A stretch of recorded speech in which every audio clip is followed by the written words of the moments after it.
topic that I find crucial to the protection of our environment, our health, the strength of our economy, and ultimately, the very survival of the human race. I grew up in the mountains of Vermont, and as a teenager, I loved exploring the great outdoors, but I definitely did not love studying. Thankfully, my family did their best to motivate me to hit the books, and I'll never forget their suggestion, which finally worked. My oldest sister, Melissa, said, "Thatcher, you should read about hemp." And I said, "What? That rope stuff hippies make ugly necklaces out of?" She assured me as much more than just that.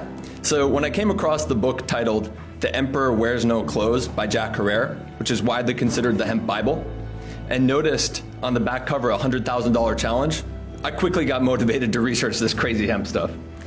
This book changed my life, not only because it got me interested in computers, the internet, and wanting to learn about everything, it also gave me a rude awakening at a young age that our government doesn't necessarily always have our best interest in mind. To be honest though, this newfound awareness of government corruption, greed, and overregulation really angered and saddened me. Thankfully, I was able to transmute that negative energy into positive action.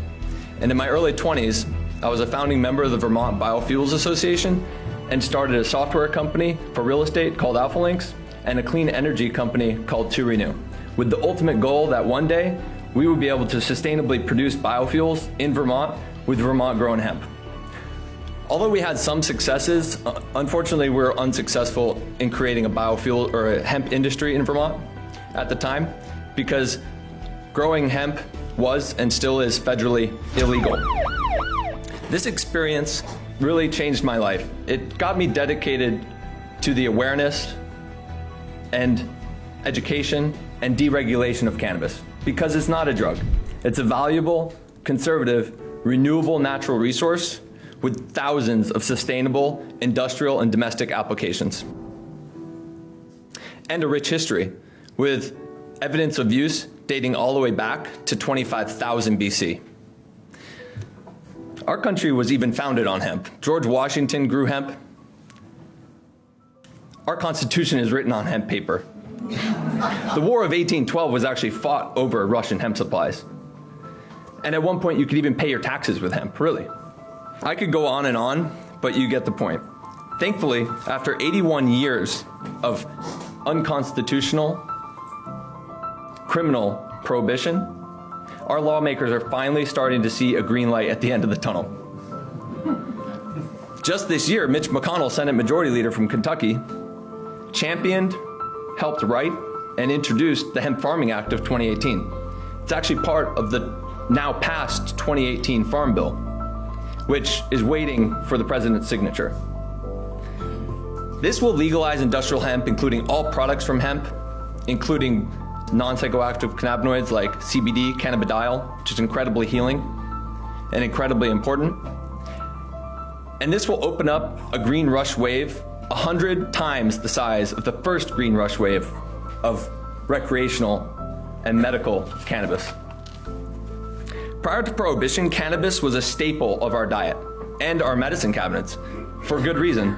It has the ability to sustain and repair the human body and mind on a cellular and a genetic level because it's a superfood. Hemp seeds are a unique, powerful, and sadly rare vitamin, mineral, and protein-dense, delicious food source.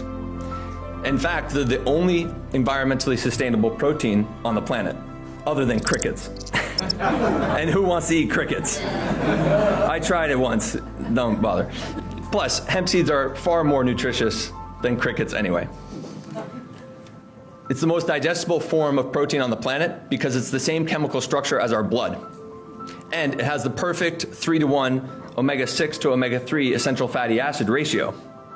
And astonishingly, it's also the only source of a very unique type of protein called edestin globulin protein.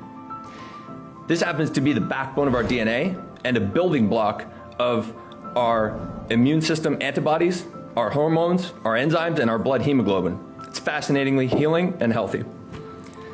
So you can see hemp really is the perfect protein for humans and the planet. So as the founder of eatmorehemp.com, I'm taking this on a national tour to produce a hemp cookbook and cook video series in collaboration with over 40 famous chefs, doctors, athletes, actors, and more, where viewers will be able to follow along as we travel the country to produce hundreds of healthy hemp recipes. So let's hope that someday in the near future, you'll be able to go to sleep safe and sound in your hempcrete home, wake up to your hemp plastic alarm clock, throw on your naturally antibacterial hemp clothing, enjoy a hemp milk smoothie, then drive to work in your hemp car on hemp roads over hemp bridges. All of this truly is possible with hemp, if given the chance. Just be careful though, because if you do eat more hemp, you might just end up speaking at Harvard Club.